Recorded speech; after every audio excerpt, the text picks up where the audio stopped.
Hi.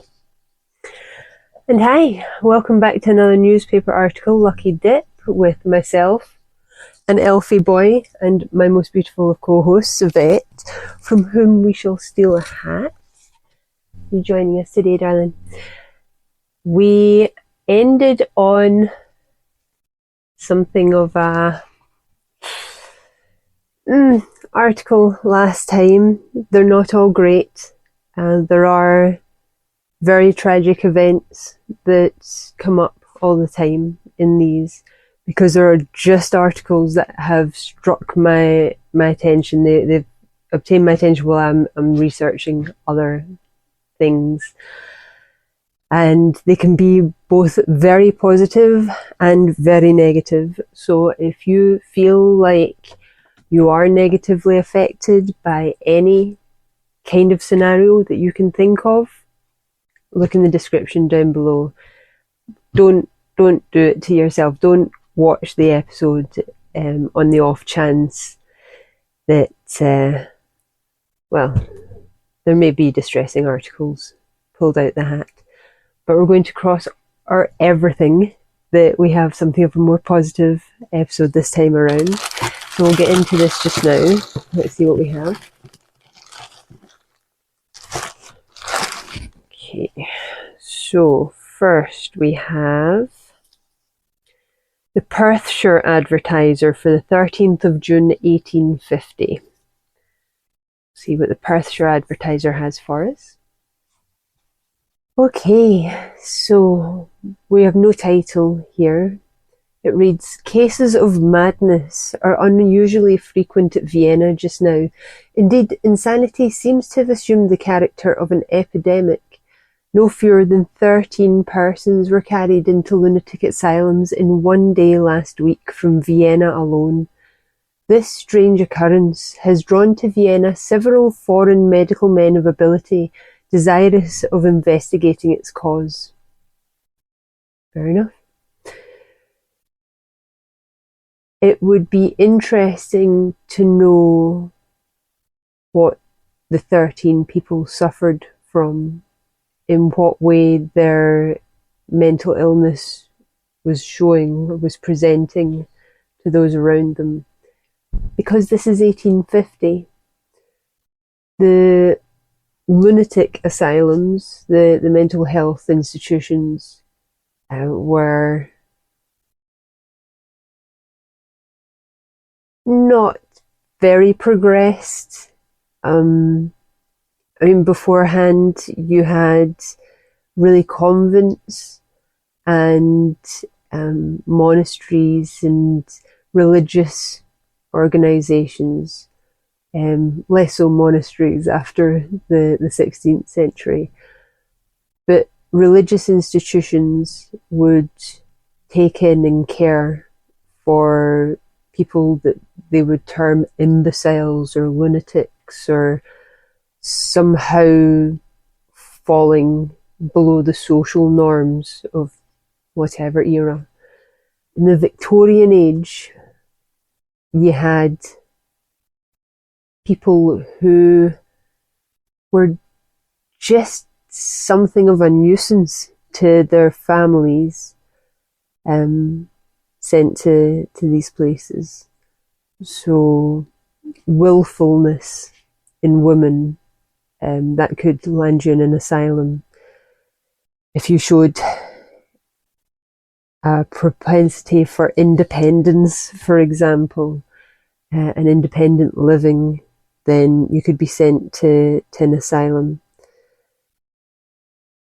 So they're saying that this insanity in Vienna has assumed the character of an epidemic, but it seems doubtful to me that everybody that's being housed in the institutions there are presenting in the same way. Unlike the dancing sickness of former ages, where it seemed a kind of folie à deux, potentially ergot poisoning that had caused everyone to act in a very strange consistent way amongst the sufferers. It's not giving us any real hints. And it could be that perhaps lunatic asylums, mental health institutions becoming more prevalent, perhaps people were just taking the chance to house, I don't know, unruly or nagging wives, maybe, children that weren't quite living up to expectations, that people were being sent there for reasons that people wouldn't bat an eye at these days, much less leave a person sectioned. So it'd be interesting to get more information on that situation. We'll see what we have next.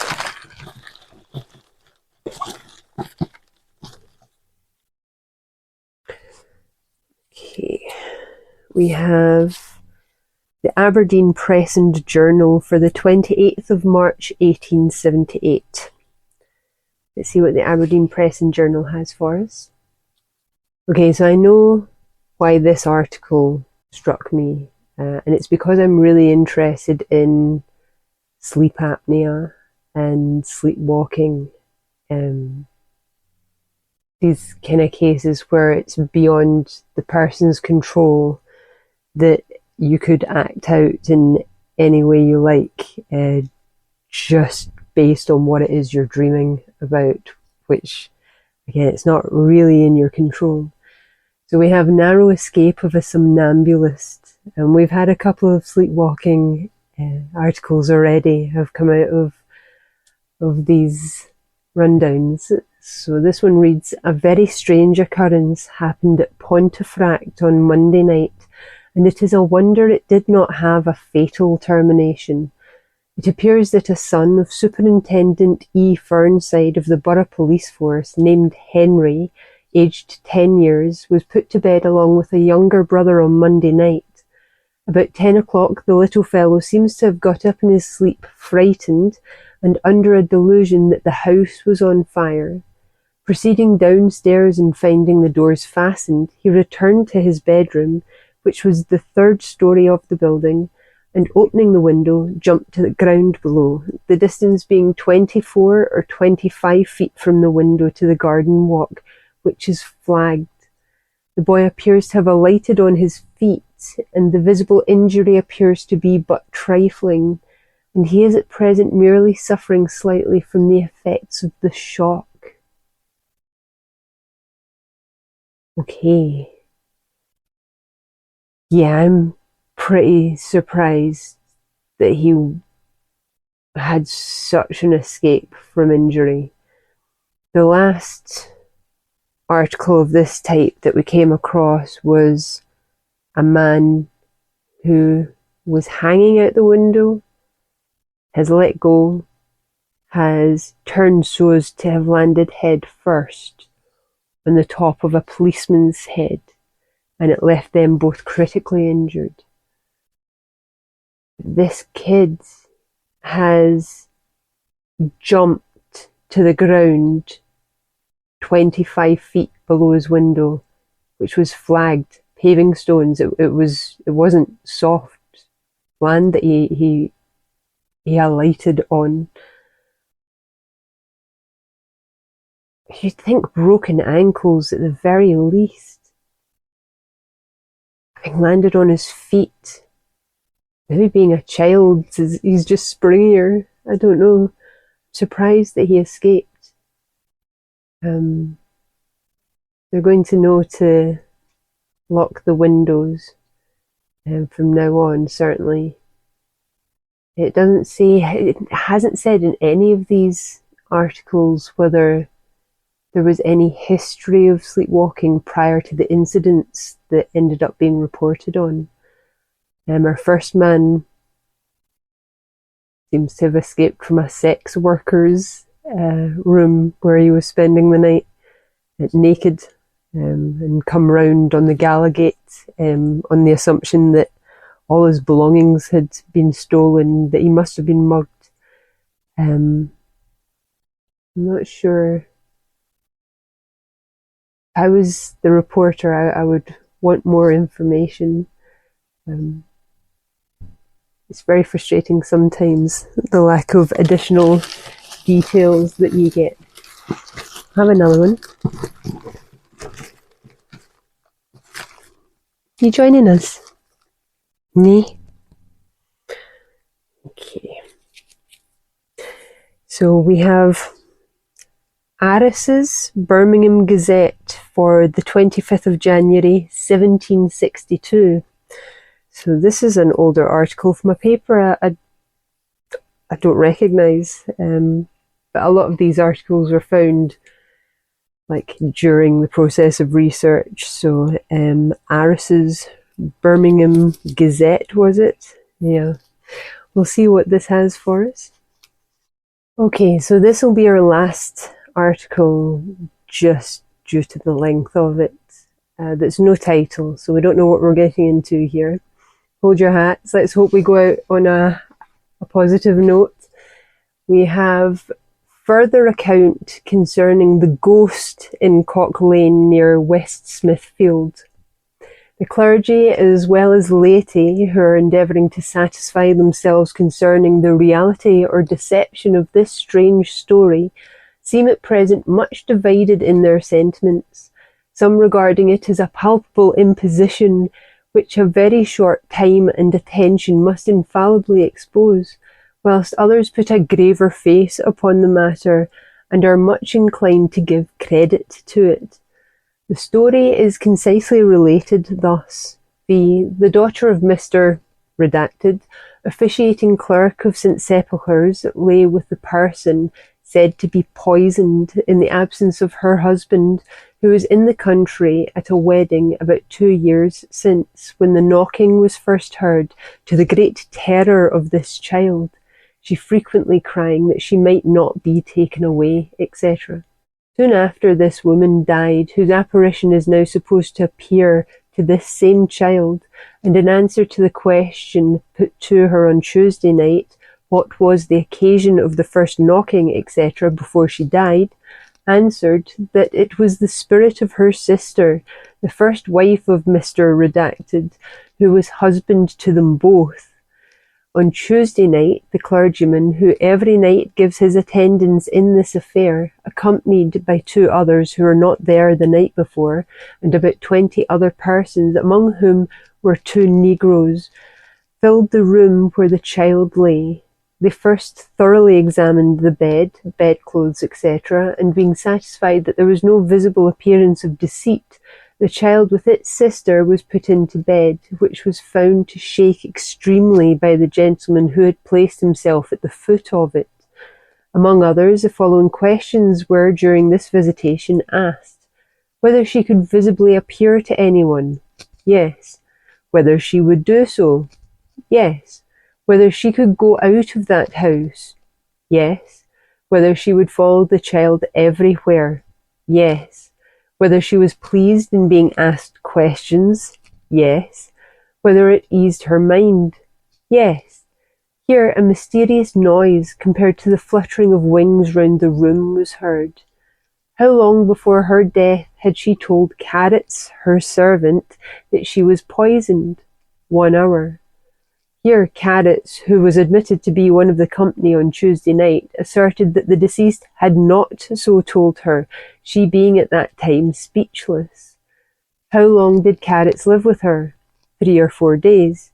Here Carrots attested to the truth of this. Whether if the accused should be taken up, he would confess? Yes. Whether she should be at ease in her mind if the accused was hanged? Yes. How long it would be before he would be executed? 3 years. How many clergymen are in the room? 3. How many negroes? 2. Whether she could distinguish the person of any one in the room? Yes. Whether the colour of a watch held up by one of the clergy was white, yellow, blue, or black? Answered black. The watch was in a black shagreen case. At what time she would depart in the morning? At 4 o'clock. Accordingly, at this hour, the noise removed to the Wheat Sheaf, a public house at the distance of a few doors, in the bedchamber of the landlord and landlady, to the great affright and terror of them both. Last night there was again a large company, among whom were the accused person and 5 clergymen of great reputation, by whose indefatigable care we doubt not of being very able soon to unravel this tremendous story, the bugbear of the credulous and the terror of children. Fair enough. You can tell that that's an archaic story. It's very 1762 in some of the wording choices throughout, but also in text, reading it honestly just looks like random words have capital letters throughout. They were very fond of capitalizing as much as possible. I'm not sure how they chose which words to capitalize. It's almost like everything they were writing was a title, you know. So, poltergeist, ghost that's making noises, that's scaring the children. Certainly one specific child. And there's a suggestion that the dead person may have been the poisoned second wife to Mr. Redacted. Was it Mr. Redacted that was being accused of the crime? I'm not sure I noticed who it was she was suggesting was at fault for it, to blame for her death. I find it, well, I suppose, and they're not religious communities where if your wife dies and she has a sister that's unmarried, that it's the kind of thing to do to marry the sister. I'm not sure. In this story, did he bump off his first wife in order to be with her sister? Who knows? And how would they know that the same noise had transferred a few doors down to the landlord's bedroom in the inn? I mean, if you're just in bed and you hear a noise, it's like, oh, it's a bit of a strange noise, you know, whether it be knocking or feathers, like wings fluttering or something. But how would they know to associate it with the goings on in the house? I assume everybody in this community knew of the haunting, the supposed haunting. So maybe everything that was strange was attributed to the dead sisters. I don't know.